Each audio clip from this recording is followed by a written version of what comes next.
with Jeremy at Hartfield and Company here in Bourbon County, Kentucky. And we're going to talk today about tariffs. We're going to talk about bourbon and what's going on right now. Yeah, so bourbon's my favorite topic. Tariffs are one of my least favorites. So. Well, we have to talk about both. So for anyone watching, though, can you give us a little background on the distillery? Yeah, so this is Hartfield and Company. We're in Paris, Kentucky. It's Bourbon County, right? The birthplace of bourbon whiskey. My brother and I started the distillery about 11 years ago. So we grew up here in Bourbon County and didn't know a lot about bourbon or the history, but got into bourbon in college.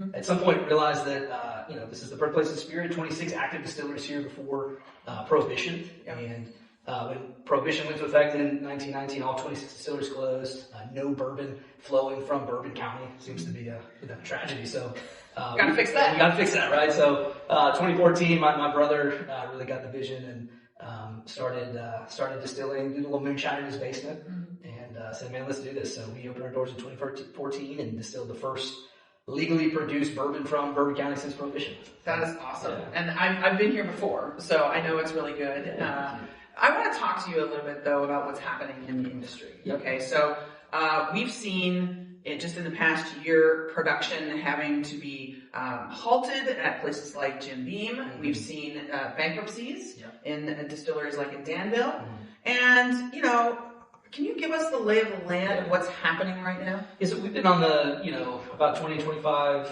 year stretch of incredible growth in the industry.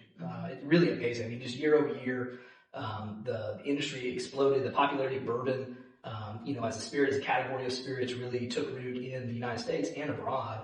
And so coming into COVID, things really took off. I think a lot of people were, not traveling, not going to bars and restaurants, so their interest in knitting and drinking bourbon, took hold. So people were buying more expensive bottles. So we saw what was already kind of crazy growth in the industry really get wild during COVID.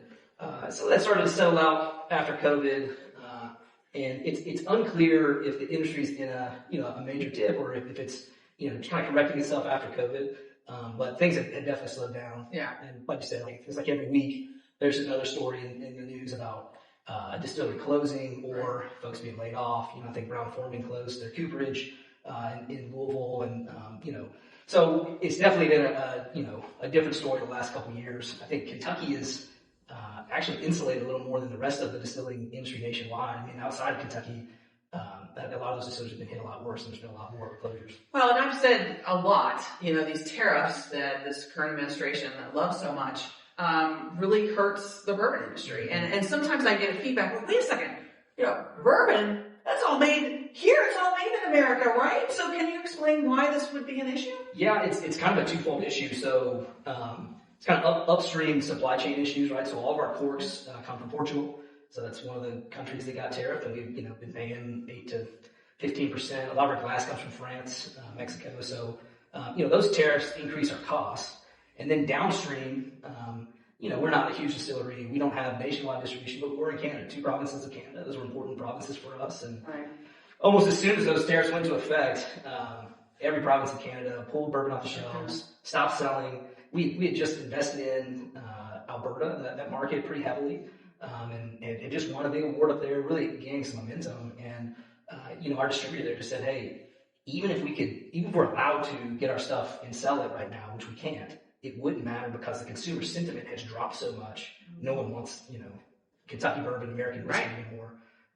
And so there are repercussions for treating our partners and allies poorly. Yeah, absolutely. In trade. Yeah. And, as a craft, distiller, we're maybe insulated, but I think a lot of what you're seeing in the bigger distillers while they're laying off people and closing distillers or whatever, you're really, they depend on exports. Canada's our largest market to export whiskey to.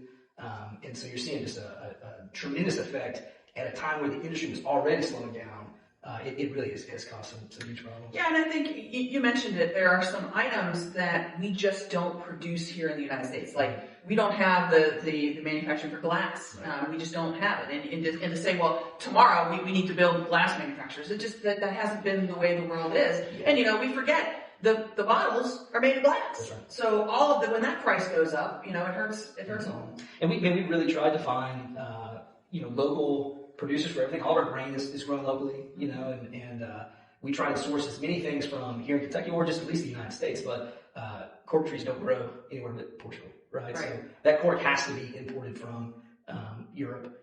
And then, we've really gone out of our way to try and find glass suppliers here in Kentucky or here in the United States.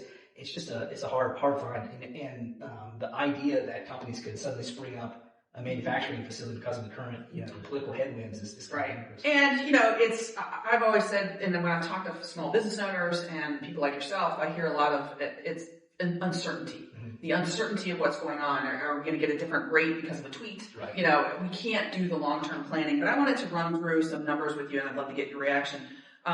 Exports of bourbon to the EU, which used to be the U.S. industry's largest market, has decreased by 12%. Exports to the UK declined by 29%. Exports to Japan dropped by 23%. And exports to Canada, and this directly affects you because you just talked about it, a decrease by a whopping 85%. Yeah. And you are feeling this right now. You're feeling it. And it doesn't tell the true story about Canada either, because we get a lot of visitors from Canada come south in the winter. A lot of those folks are opting to go somewhere else. So even 25% of our income being a small distillery comes from people visiting the distillery on the Bourbon Trail. And we've seen for the first year in 10 years, we've seen a decline in our visitation numbers and our tasting room sales. Yeah. In 2025. So I don't know what to say besides those tariffs have negatively impacted the industry and hurt Kentuckians. 100%. Well, I really appreciate the opportunity to just talk with you very briefly about this. We love bourbon, and so I'd love to get your take on what is your favorite. Yeah. Tell us about it. Yeah, so my favorite today. This is Old Bourbon County. It's a really lovely wheated mash bill. We just made batch 7, so what you're drinking is 70% corn, 20% wheat, and 10% malted barley. Just a very small batch, so we build these in like 6 to 7 barrel batches. And I love everything about this. This comes out of the bottle at 110 proof. So, cheers. Very good. Cheers. I already had some. Excellent. Awesome. Really love it. Yeah. And thanks for having me here to talk to you. I really care about this industry because I care about Kentucky. Yeah. And I just think that the policies of tariffs are stupid. I've said that many times over. Yeah. And that that policy hurts Kentuckians. And it hurts Kentuckians because it hurts distilleries, it hurts jobs, it hurts our farmers, and all of us when we go out to check out at Kroger. And this is just another example of who you're actually hurting with these stupid policies. Well, I'm not an economist. I just know that when our costs go up, our ability to sell bourbon goes down. That hurts. And, and whatever the long-term effects are, I don't know what that will be. Maybe there's some master plan. I don't know. I can just tell you this last year has been hard for us because of tariffs. So. I don't think there's a master plan. I think it's just pain right now. And also, it's getting a little bit in the weeds, but if you're going to do tariffs, and our country has done it in the past, we have this thing called the Constitution, and Article 1 says that Congress is supposed to levy the tariffs, not the president, which would provide you and everyone else a little bit more certainty. When sales drop overseas, distilleries here in Kentucky feel it. And that means fewer orders, slowed production, and real pressure on jobs and the downstream supply chains here. Farmers, truck drivers, warehouse workers, small towns that rely on bourbon tourism. Tariffs hurt all of that.